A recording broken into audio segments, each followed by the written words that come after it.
கனைத்திளங் கற்றருமை கன்றுக்கு இறங்கி நினைத்து முலைவழியே நின்றுபால் சோர நனைத்தில்லம் சேராக்கும் நற்செல்வன் தங்காய் பனித்தலை வீழ நின் வாசல் கடை பற்று சினத்தினால் தென் இலங்கை கோமானைச் செற்ற மனத்துக்கு இனியானைப் பாடவும் நீ வாய்தர வாயினித்தான் எழுந்திராய் ஈதென்ன பேரிரக்கம் அரைத்தில்லத் தாரும் அறிந்தேலோர் எம்பாவாய்.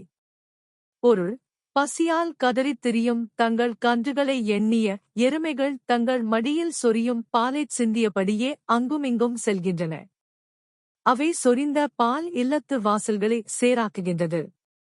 இந்த அளவுக்கு விடாமல் பால் சொரியும் எருமைகளுக்கு சொந்தக்காரனான ஆயனின் தங்கையே, கொட்டுகின்ற பனி எங்கள் தலையில் விழ உன் வீட்டு தலைவாசலில் நாங்கள் காத்து நிற்கிறோம்.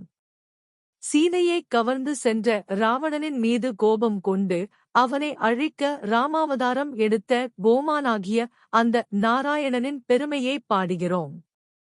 நீயோ இன்னும் பேசாமல் இருக்கிறாய். எல்லா வீடுகளிலும் அனைவரும் எழுந்து விட்ட பிறகும் உனக்கு மட்டும் ஏன் பேரிரக்கம்? விளக்கம்: எருமைகள் பால் சுரிந்து உறங்கும் தோழியின் இல்ல வாசலை சேராக்கிவிட்டதால் அவளது வீட்டுக்குள் நுழைய முடியாத பெண்கள் அவளது வீட்டு வாசலிலுள்ள ஒரு கட்டையை பிடித்து தொங்கியபடி அவளை எழுப்புகிறார்களாம். இந்த பாடலில் தலையிலோ பனி பெய்கிறது. மார்கழியில் எழுந்து குளிர் தாங்காமல் வெந்நீரில் குளிப்பவர்கள் இவர்கள் படும் கஷ்டத்தை உணர வேண்டாம். கீழே பால் வெள்ளத்தால் குளிர்ச்சி, மேலே பனியின் குளிர்ச்சி, இத்தனையையும் தாண்டி இறைவனை அடைய எத்தனிக்கிறார்கள் இவர்கள்.